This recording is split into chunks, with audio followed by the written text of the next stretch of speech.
I'm Charlotte, and I am back with another podcast episode. Sorry, I'm so out of breath. I literally just ran inside because my Wi-Fi wasn't working. I'm in Canada, and I'm on photo booth today. I don't know if you can see, but that's like a lake town over there.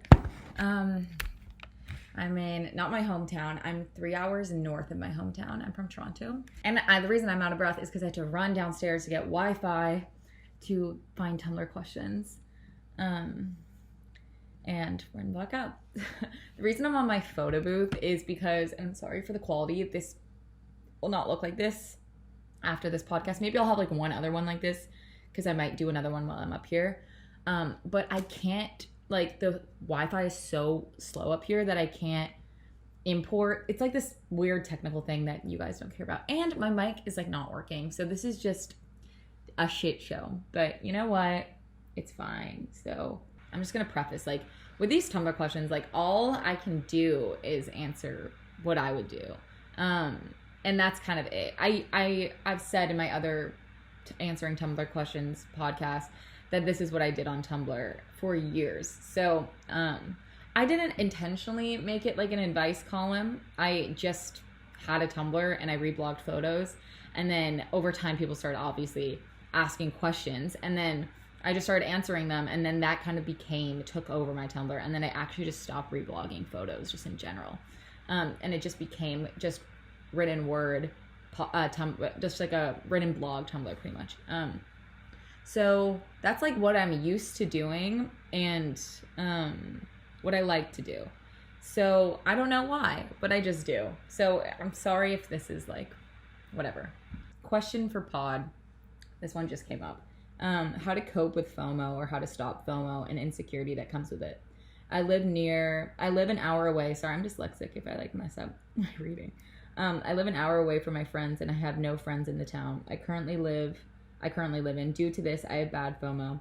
I'm starting to get insecure. They're my best friends, but since they're all getting closer, I can't help but think I'm not as important or crucial to the friendship anymore. That's a tough question. I think it starts with like working on yourself in a weird way, because I am secure with my friendships that I like want them to have fun and I want them to go out and like be with other friends and just enjoy themselves and enjoy life and like all that comes with it. I think I'm secure with my friendships because I know that I'm a good friend to my friends and that they are not gonna like replace me with somebody else. Like I know that. Like I know my friends aren't gonna like leave me because I'm a good friend to them. And like I don't even waver on that at all. So I think that's why I say it starts with who you are as a friend. And maybe ask yourself why you're insecure in the first place. Some people are insecure for no reason. And most of the time, like, you just should be secure with yourself, just in general, right? But there's also reasons, like, you want to be secure with yourself in, like, every way. Why wouldn't you be? But there's also room to ask yourself if you can improve yourself as a friend. Start asking yourself, like, who you are as a friend. Like, what makes you, like, unique in a friendship. And no matter who you are, there's stuff that does. There's things that you offer, whether it be entertainment or loyalty or humor or responsibility, motherliness, intelligence. Like, there's a list of things that you can offer in a friendship. And not to say like you have to offer something in a friendship, but everyone does just naturally. Don't underestimate the power of loyalty. If you're a loyal friend and you're a nice person and you're just simply that, like you don't have to be the best anything or the coolest anything or the this or this, like you don't have to be the top of the scale. Just loyalty and kindness. It's hard to find. And if you are that to your friend, that stands the test of time, unless your friend is fucking toxic or something and just like wants other friends and like is willing to drop you at the drop of a hat, then maybe reconsider why you want to be her friend in the first place. I'm like insecure about so many things in my life, but this isn't one of them, because I think I know what I bring. Like I know, and I think that's a good thing, to know that you bring like a certain thing to a friendship. I think that is what helps me is like knowing that they're not going to go find like another friend that's like exactly like me. Like they aren't. And same with everybody. Like they're just not going to. Everyone is unique in their own way, and not everyone is that interchangeable, because they love you for a reason. And just find out what that reason is and sit in it. You know, I know I'm like this friend. Something to just how to cope with FOMO in general. There's also I don't feel the need to be everywhere all the time. I think there's a beauty in not being places, to the point where like I don't feel like I have to be everywhere, because I'm just like, so everyone's gonna go to these parties all the time. I don't need to be at them all the time. I think there's a beauty in not being at them, you know? So there's that kind of way of looking at it as well. How have I dealt with my body changing as a model? My body has changed so much over the years. I used to be like, I used to have huge tits when I was like 16. Like literally like double D boobs for some reason. Like literally, like for some reason, I just got huge boobs. I don't even think it was birth control. Like I don't think I was on I'm not on birth control now. But it wasn't birth control. I don't know why I had huge boobs, but I did. My body has really changed a lot over the years, and I just kind of go with it. Each time I look in the mirror, it's something new, and I'm okay with it. It's just kind of take it as it is. Obviously, I've been cripplingly insecure at times about my body, and I've hated my fucking body, and I've had body dysmorphia forever. But I especially have face dysmorphia. I have face dysmorphia even more. I feel like as you get older, your hips kind of widen and you just kind of grow into yourself. And I felt like that more. So I've just kind of felt more confident within myself. And like, I don't feel the need to like lose weight or anything or be super skinny. I'm kind of just content where I am. And yeah, and I'm not going to nitpick and try to make myself even more this or even more this. I'm content where I am. And I feel like I found peace with myself in that way. So that's really cool, because that's like, I never thought I would find peace in that way. And I honestly feel like I have. Podcast question: how to maintain healthy friendships / how to set boundaries in relationships. How to maintain healthy friendships for me is, I deeply care about everyone in my life. I like want to know everything about you, and I want to get to the bottom of why you're feeling certain ways. It's just interesting to me. I love people. I'm a lover of people. I have been since I was a little kid. I just like always fixated on people's lives and like wanted to know what was going on in their lives. That is part of who I am. And so that helps me in friendships, because I have such close relationships to my friends. Because I deeply care about them. To me, it comes down to like the foundation of the friendship. If the foundation is solid, you can kind of get away with a lot. And like getting away, what I mean by that is like, you can not talk for a period of time. You can get one of you guys can get into a relationship and herman into that, or is constantly working, and you can't see each other all the time. That's at least the problems in my friendships, is all of my friends, we all have our own jobs, and we all are very like career oriented and are very focused, pretty much. I think as you get older, that becomes more of a reality, as everyone's focused on their job, and then like friendship and friends come second to that.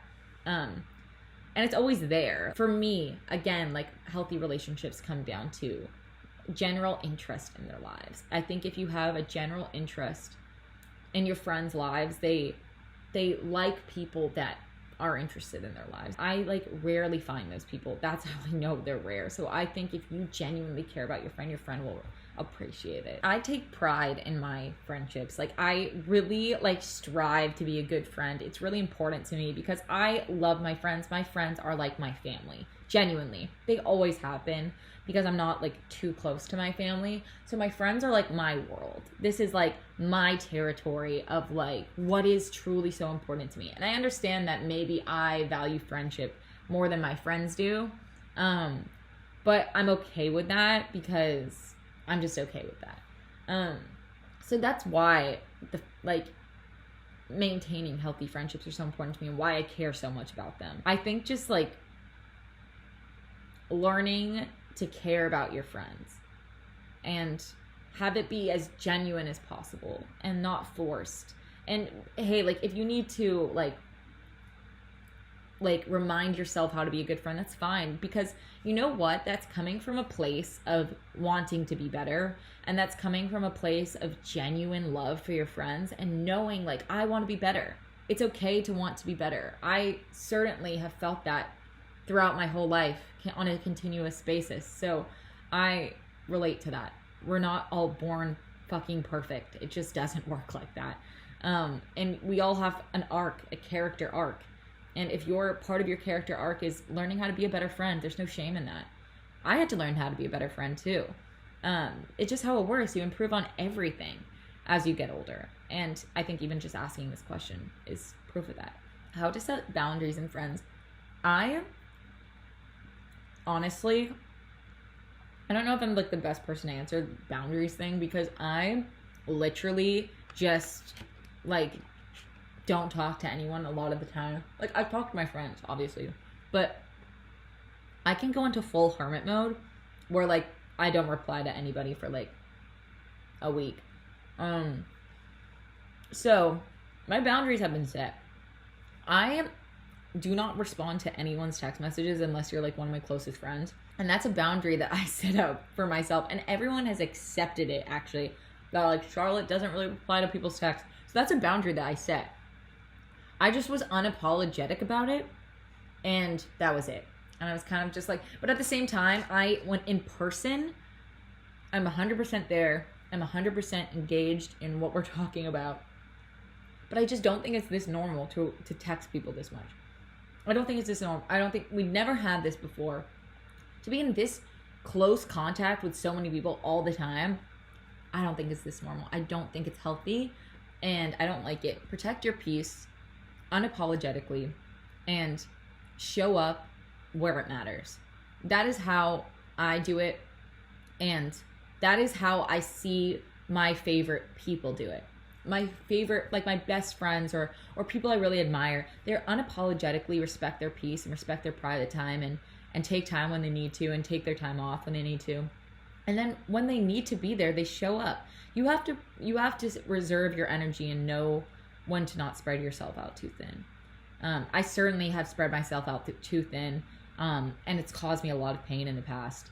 And I told myself I would never do that again. So I take my time off, and I separate myself from friends when I need to and when they are not serving me. I stopped being friends with 2 friends of mine, actually, like last summer, because I was going through like a hard time, and I was like just really sad, and they were going through like a breakup, and they were just partying and drinking and stuff like that, and I couldn't like be there for them because of my own like personal issues. I just couldn't like sit and listen to them like talk about their boyfriends and like crying about that when I was just like going through like my own like kind of hard time. And I said to them, I needed a break from our friendship, and I literally took a break, and actually one of those friendships never came back because of that.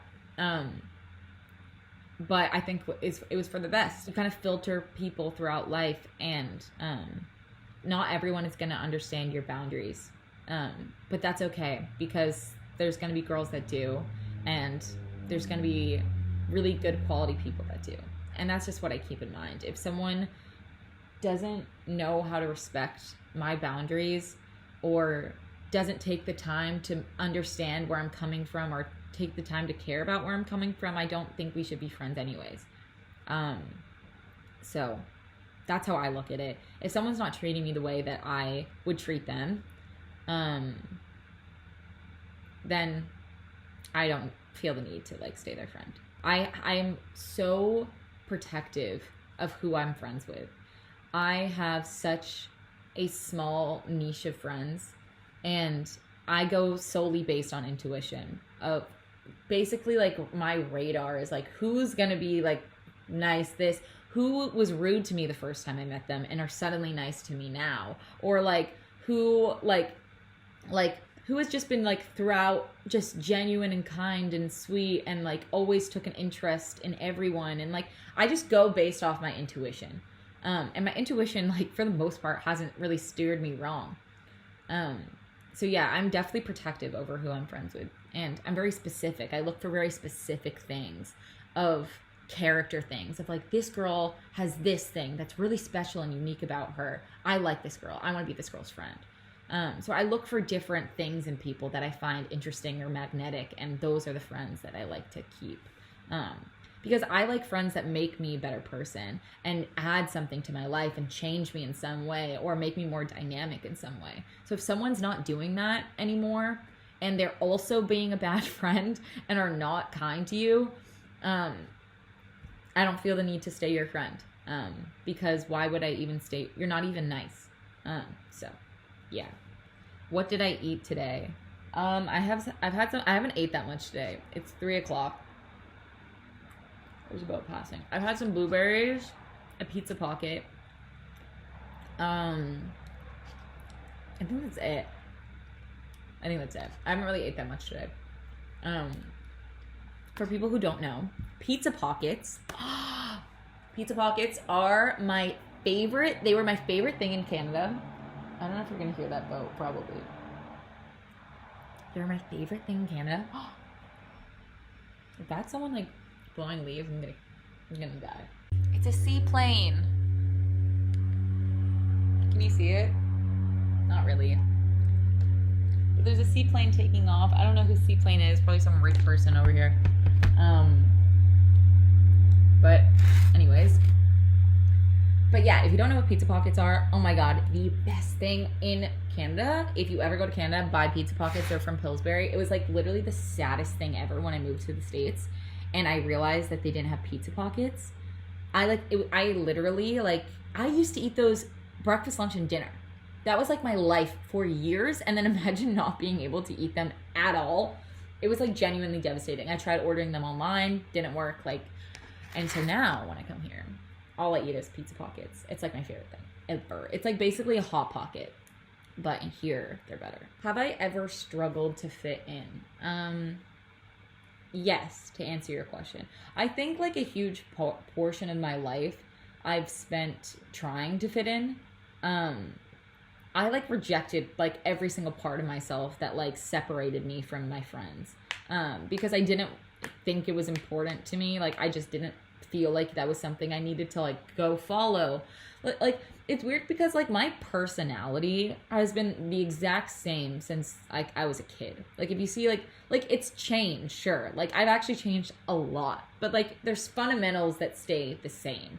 Like my friends from my hometown would say like I'm the same. So there's this part of me that is like constantly me that I've noticed. But there's a part of me that throughout the years has rejected also every part of myself that makes me even more me. Like my name, for instance, like not wanting to have a unique name. Like why? Like that's such an interesting thing that like I felt really strongly about. Like I felt so strongly. I fucking hate the name Briar. I hate it so much, and I don't want a unique name, and I don't want to stand out at all. That I just want it to be, I want to find it on a keychain. I think people get like typecasted almost like in what they look like and who they hang out with. You kind of just get like categorized. And I feel like I got categorized, and maybe other people have felt this too. Tell me if you have. I'm curious, honestly, but this is something I kind of felt. And I'm not like this wasn't fully out of my control. Like I definitely like leaned into this and like unconsciously didn't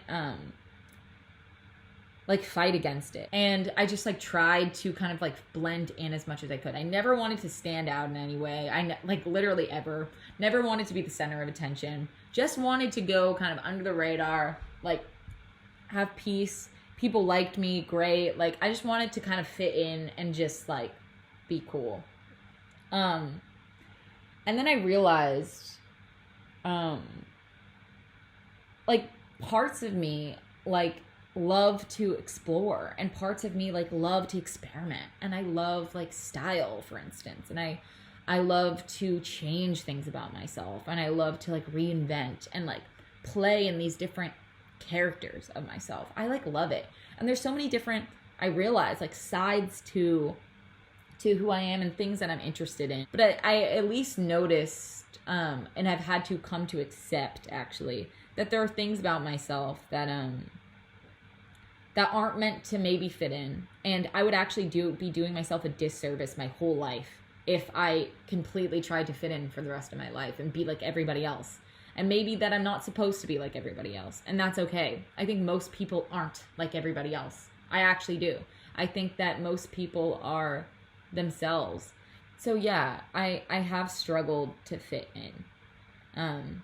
In some ways, not at all. In some ways, I feel like I was really lucky and like got into groups of people without really like consciously trying. But at the same time, even in those groups of friends, like I would feel in my head, like, I don't belong here. Why do you guys think I do? And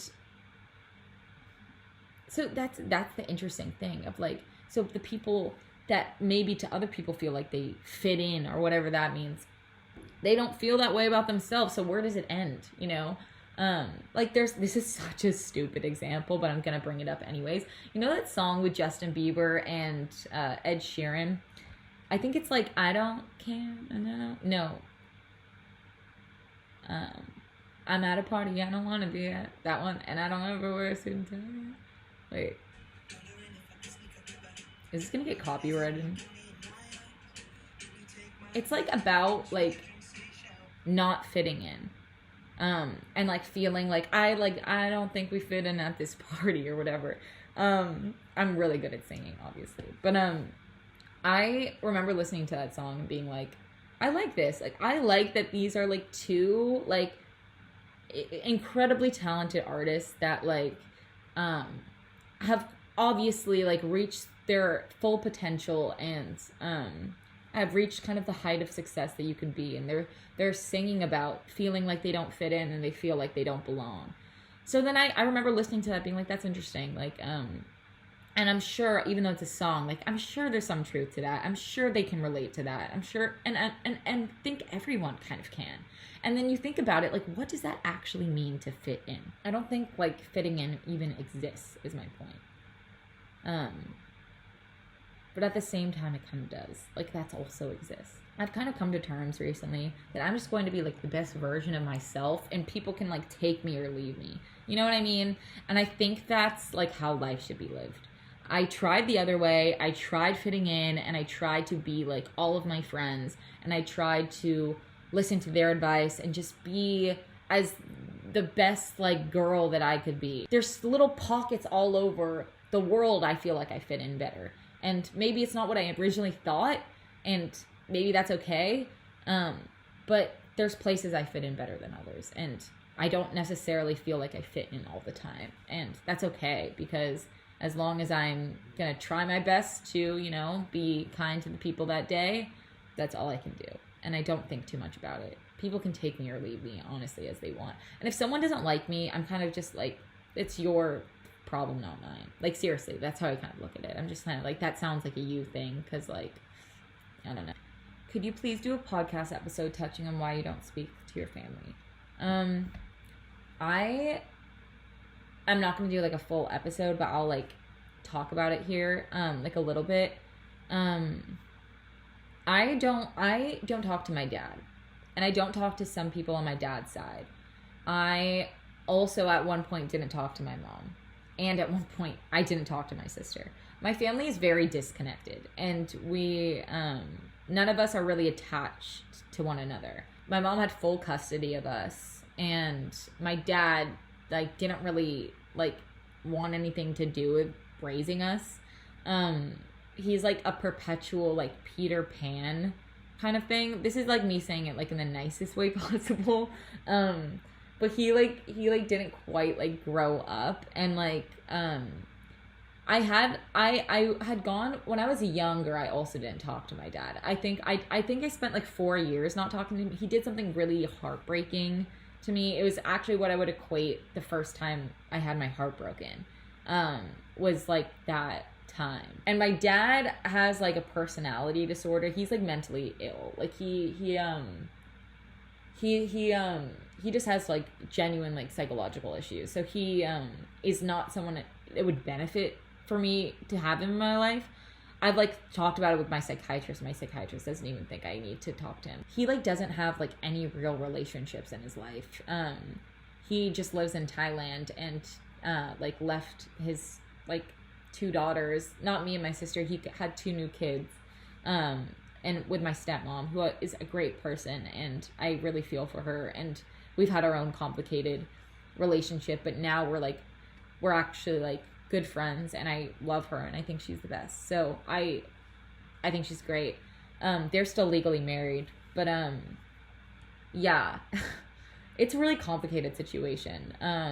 He's a very complicated man, and he doesn't have like empathy for people. Like he it's like a concept he doesn't understand. Like he left his 2 younger daughters who are like under 10 years old, and like doesn't need to want to see them. Like he doesn't have that thing that like makes you human. You know how like you would miss your kids, or you would miss your mother if they died. Like if your mother died, you would cry, right? My dad won't cry. Like I don't think he would cry if I died. I've actually thought about this. And it's an interesting like thing to like have to think about. Like, would my dad cry if I died? This is what I think would happen if I died. I think he would not cry. I think that he would try to inflict tears to come out. Like he would try to like make himself cry, and he could do it, but it would have to be through the lens of feeling sorry for himself. That like, oh my God, I had a daughter that passed away. Like, I think that's kind of how he would make himself cry. Like it wouldn't come down to anything to do with like love for me. Like he doesn't have like human qualities. He just doesn't, like objectively. Like on paper you could kind of prove that. He's very persuasive, and he's very charming and manipulative. I clearly like see his true nature. I kind of always have since I was a kid. I always thought there was something off about him, and I didn't trust him. Versus my sister really idolized him and like wanted his approval. I did not, and I did not need his approval, and I just thought he was like, I just took it, whatever. I just didn't need him to like me. Like that was kind of the easiest way to look at it. I did not by any means care if he liked me, because I didn't like him. So why would I care if you like me? Like I don't give a shit. So yeah, he just has like, and the thing is like I can't control who my dad was. Like I can't, like I would love to say a better story than this. I would love for something not to be so fucking bleak or like kind of dark. And it's kind of like embarrassing to some level that like my dad is this like bad person. But you know, like all I can do is move on with my life. And yeah, I don't know like why he's like this. I think he started out like a good boy, like who was failed by his parents. I think he was neglected by his parents, and then just decided I don't need anybody, and just took it way too far, and like never considered to like check in of like, am I doing the right thing? Like I don't think he like checks in or like cares about people. I think he maybe had low empathy to start. I don't know, but and then he kind of became this man that like over time just doesn't care about anybody. Yeah. So the thing is like I have 2 younger sisters, and I have my older sister, and I have my stepmom, and I have my mom. Even though I'm not crazy close with them, this is my family. that is my family. And I grew up not being close to my family, but as I'm getting older, I'm starting to realize like how important family is, and like reevaluating like what that looks like and stuff. I'm sorry to make this like fucking depressing. Like, this is not my intention here. I'm like, sorry. This is like so stupid, but this is like the one dark, like, not like chill thing like in my life. Like, this is just like the one thing. And the rest of this podcast will be much better than this. This is just like one blimp of my life that like is there. But yeah, I'm starting to get like closer with my my stepmom and stuff like that, and we've kind of like made this like even though we're all kind of scattered around the world, like a girl like squad, which is nice. And I feel a great responsibility to help my sisters and to be there for them. I like, when I was 17 living with my dad at the time, I started making like video diaries for my little sisters, because like I knew they had the same dad as me. And like I knew like eventually they were gonna get like their heart broken by him, if they haven't already. I don't think they have yet, but they will probably watch these podcasts.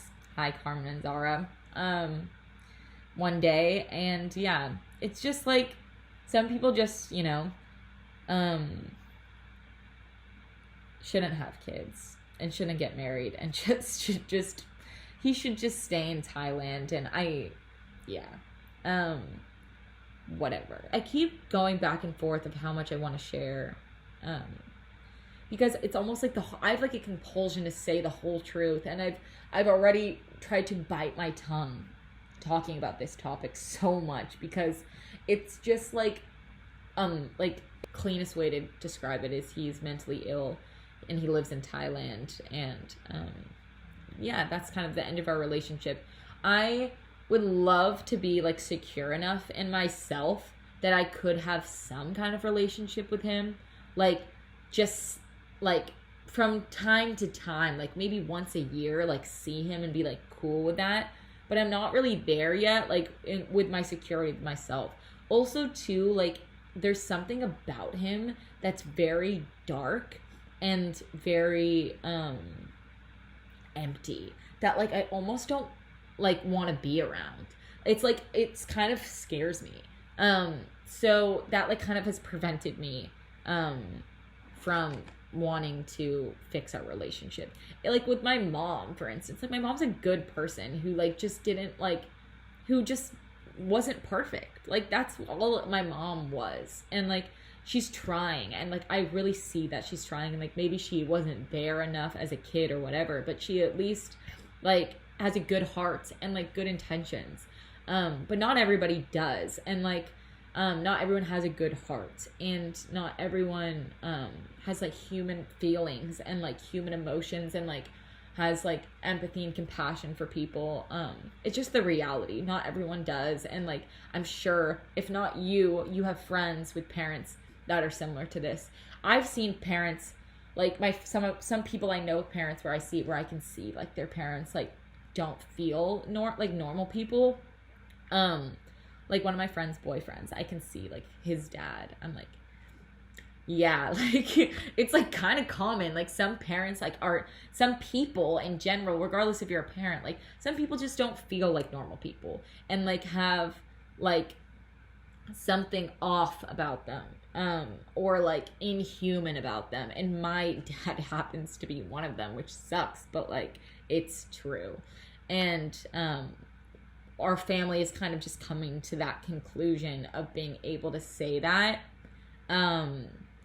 and kind of regaining our power back, because it can be a lot of like mental like abuse that goes on with people with this kind of personality. So yeah, that's kind of why I don't opt in. But yeah, the thing is like you don't really need a dad that much. Like you just don't. Like I really don't think I like, I'm sure I missed out on some stuff, but like, you don't need really anything to survive. You can just figure it out. And yeah, I'm figuring it out, and I don't need a dad, and I just really don't. I will have my own family one day, and I will be so happy with that family, and I will be completely fulfilled one day. And yeah, like, you can't control like how your life goes, and life doesn't throw anything at you that you can't handle. I wouldn't change one thing about how I grew up. I wouldn't, obviously, I would have loved like a different whatever. Like, obviously there's things like I would have benefited or like made me happier or whatever I could have had. I like genuinely wouldn't change anything. Like, I know it sounds like I'm sad. But like, I'm okay with how things turned out because I see so many things of myself in him, his good traits. He was like exceptionally creative, and he had these like great nuanced ideas, and he was so childlike, and he gave me so many unique perspectives as a kid growing up. Even though his heart wasn't there, I'm honestly happy he influenced me at all. Because he did have good things about him. Everyone does. Everyone has good things about them, and everyone has bad things about them. Sometimes the bad overweights the good in this case. It is what it is, and I feel so much purpose in helping my little sisters, because like they're special, obviously, and I just feel like that's part of my purpose, is now helping them. So my dad gave me that purpose, and yeah, it's a shame that he's mentally ill, and yeah, whatever. But yeah, that's I like that, and that's why I don't talk to my family. Sorry, I'm like so awkward at these kinds of things. I feel like your answers sound so mature, but you're still so immature and irresponsible. The things you do are childish, and you seem to have no structure. It's confusing. Yeah, I honestly don't really. I kind of agree with you, and I don't really know either. I think there's no one way to go through life. I don't think you have to be this like full, perfect, functioning adult that does everything by the book and does everything perfect and is just completely mature. I think a lot of people in the creative fields hold on to a childlike aspect of them, like, for a long time. That's something my dad taught me, actually, was like, he never, I mean, he's an extreme example, but he never grew up, like, even at all. There was times with my dad where he could act as young as 4 years old. 4. Like, not even, like, 16, like, 4. So that's where it's kind of, like, bad territory. Like, he had a swing in his house, and, like, all of his, like, his whole house, like, had different colored walls, and he had paintings on the ceilings. He was very whimsical and very fun, and like enjoyed fun and freedom and like being a kid. Like, he never wanted to grow up. He just never did. And like I don't think that there's like, you have to just be this one idea in the world, and you have to fully mature and be this person. And like, what is maturing exactly? To me, maturing, having that, and like knowing that is not what I don't want. Like, I do not want to be like that. I do not want to be a parent like that. But also, I can't help that I'm somewhat influenced and biased because that was my dad. So to me, growing up is responsibility, and really being responsible for your shit. And claiming your responsibility. I think that's a huge part of growing up. But I don't think I have to be like this perfect, mature person that like, that is, I don't know. I don't think I have to be like, just like a cookie cutter copy and paste of everybody else. I think that you can go through life in any way that you want, and yeah, I don't know. I just think that you can. Anyone in the creative field, or anyone watching this who is in the creative field, knows that there's a beauty in holding on to parts of your childhood and parts of your childlike imagination and presentness, and there's so many things of we could learn from kids. And I think if you do anything in the creative field, you know that you never really let go of things that help you with your creativity. My dad definitely taught me that. And I don't think I will like lose certain things about myself just because I get older. I don't even think I can help it, to be honest with you. But I definitely will grow up, and I will be a responsible mother, and I will really take on that role wholeheartedly when the time comes. But for now, I'm in no rush to grow up. I have never been in a rush to grow up. I like to take my time, and that's just how I like to go through life. I think there's a beauty in keeping some part of yourself free like a kid forever. So yeah, that's just how I look at it. Favorite song at the moment. You know what song I really fucking like, actually? And I pretty much like all like genres of music. I go through a phase where I like not into this genre, but I really am into pop right now. I fucking love Sabrina Carpenter's Because I Liked a Boy. I'm Olivia Rodrigo stan through and through, I will say, but I do really fuck with that song. I also like this song. This is like a throwback song. She is Beautiful by Andrew WK. This one. It's so good. I've been like playing it so much recently.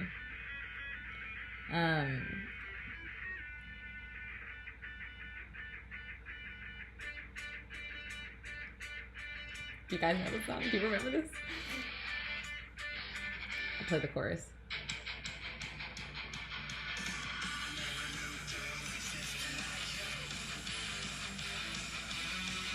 It's so good.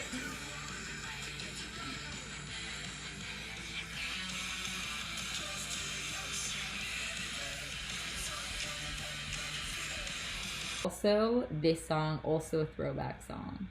Oh wait, this song's good. This is not Joey by Concrete Blonde. Oh, so good.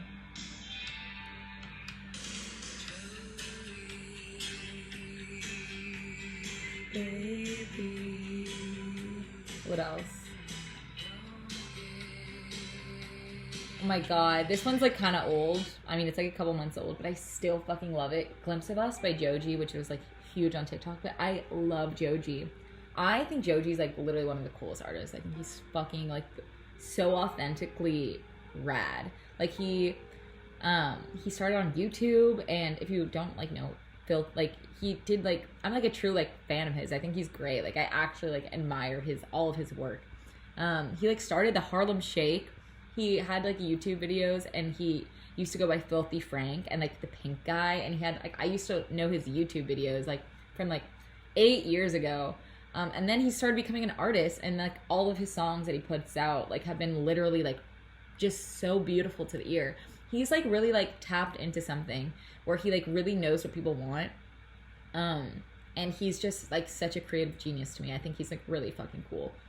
He's like one of like the like actual artists like I see out there where I'm like, you are literally like so smart and so like creative, and you like, he's just so special and unique to me. I think he's really cool. So I like that song a lot. And also this song is good. There She Goes by the Getaway People. I'm like in a big kind of early 2000s kick, if you can tell. Well, it's not downloaded, so I can't play it because there's no Wi-Fi up here, but it's really good. This is what it looks like. Also, 16 by Baby Keem. I've been playing a lot because it's just a really good song. Why is my service just not working?